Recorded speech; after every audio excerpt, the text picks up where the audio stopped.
Hello everyone, अस्सलाम वालेकुम। Welcome back to the class. Income tax की क्लास है। You are going to discuss the very important topic that is about the powers. So powers are very important in this chapter और ये question mostly आता है। ठीक है, तो powers क्या क्या हैं इनकम टैक्स अथॉरिटी के पास, वो क्या क्या कर सकता है बोर्ड। ठीक है, तो ये आपने इस पर अच्छे तरीके से प्रिपेयर करना है।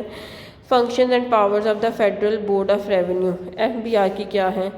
सबसे पहले उसके पास पावर है, क्या कर सकता है, वो डिक्लेयर कर सकता है टैक्स पीरियड को, कि वो कितने से कितने टाइम का हमारा टैक्स पीरियड होगा, और आपने जो है उसको अच्छे तरीके से बताना है किस क्लास के लिए कौन सा होगा, किस केस के लिए स्पेशल टैक्स ईयर हम लोग करेंगे। एक नॉर्मल टैक्स ईयर होता है हमारा जुलाई टू 30 जून, और स्पेशल टैक्स ईयर भी यूज़ करते हैं लोग, जैसे सीजनल बिजनेस होते हैं, हम लोगों ने बात की थी, उन पे यूज़ होता है। ठीक है, आपने मेथड ऑफ अकाउंटिंग कौन सी यूज़ करनी है। ठीक है, ये बोर्ड स्पेसिफाई कर सकता है कि आप जो है वो किस तरह की अकाउंटिंग यूज़ कर सकते हैं। हर बिज़नेस के लिए डिफरेंट सोर्स ऑफ इनकम और उनकी क्लासेस डिफरेंट होती हैं। आप अक्रूवल बेस कर रहे हैं या फिर कैश बेस अकाउंटिंग यूज़ कर रहे हैं। ठीक है, अपॉइंटमेंट ऑफ सबऑर्डिनेट्स किए जा सकते हैं। द FBR जो है वो क्या करता है, can appoint as many inland revenue authorities and other executive और मिनिस्ट्रियल ऑफिसर या स्टाफ वगैरह, जब जहाँ पे भी ज़रूरत हो उसको अपॉइंट किया जा सकता है। अपॉइंटमेंट ऑफ ऑडिटर, ऑडिटर जो है उसको अपॉइंट किया जा सकता है, फर्म कर सकती है। और cost management according to the conduct of the audit of any person. ठीक है, अपॉइंटमेंट ऑफ सर्वेयर, सर्वेयर वो बंदा होता है जो सर्वे करता है। जैसे किसी भी एरिया का सर्वे किया जाना है तो हमने बताना है कि कोई भी काम करना है, उस एरिया में कंपनीज इतनी काम कर रही हैं, तो क्या हमें उधर से उतना इनकम टैक्स आ रहा है या नहीं आ रहा।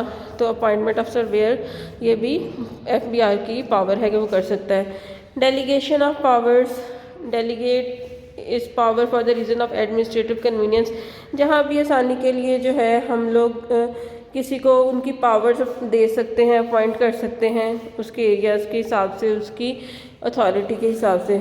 डिटर्मिनेशन ऑफ ज्यूरिसडिक्शन कर सकते हैं कि कानून हमें किस किस हद तक लिमिट देता है कि हम किस हद तक कोई काम कर सकते हैं, कहाँ से किस तरीके से पैसे निकलवा सकते हैं, अगर हमें नोटिस किस तरीके से भेजने हैं, कितने टाइम पीरियड के बाद भेजने हैं। That is all written in the income tax ordinance 2001। ठीक है, distribution of work, specification of work के को किसने, स्पेशलाइजेशन ऑफ वर्क जिसको भी हम लोग भी बोलते हैं, जिसने कौन सा काम करना है, that is included in this area. ठीक है, इसकी पावर्स में है। इसके बाद इसकी पावर क्या है कि वो अपॉइंटमेंट ऑफ वैल्यूअर्स को अपॉइंट कर सकते हैं। वैल्यूअर्स वो लोग होते हैं जो किसी भी चीज़ का क्या लगाते हैं, वैल्यू लगाते हैं। जैसे आप एक घर में रहते हैं, हम लोगों ने बात की थी ना कि घर हर एरियाज़ के हिसाब से जो है ना इनकम टैक्स लगता है। छोटे एरिया में रहने वालों पे इनकम टैक्स कम लगता है as compare to people who are living in the big cities और बिग साइड्स पे रह रहे हैं वहाँ पे। ठीक है, अप्रूवल ऑफ चैरिटेबल इंस्टीट्यूशन, आपने कोई भी चैरिटी वाले जो है उसका प्रूफ देना है कि जहाँ पे कोई हिराती काम वगैरह हो रहे हैं, वो इसके पास पावर है कि कर सकता है। Power to collect information regarding exempt income, इसके पास पावर होती है कि वो इनकम एग्जेम्प्ट करके जो है इंफॉर्मेशन कलेक्ट कर सके, यानी कि